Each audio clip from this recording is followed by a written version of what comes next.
Federico Capraro, qual è la sua idea di Conegliano Futura? Che cosa serve in città?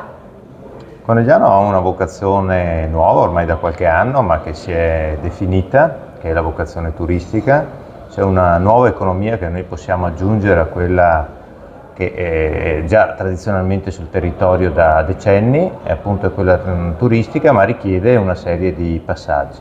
Innanzitutto un aspetto così importante merita un lavoro e un gruppo di lavoro dedicato a questo.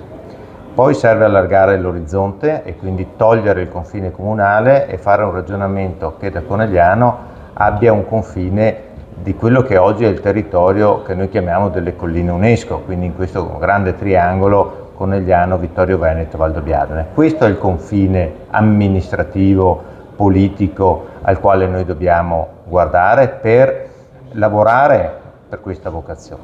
Il terzo aspetto è quello infrastrutturale. Oggi a Conegliano si arriva grazie a una stazione in centro, grazie a 2 autostrade, ma da Conegliano non si parte. C'è bisogno di infrastrutturare il territorio per permettere ai turisti di scoprirlo partendo da Conegliano.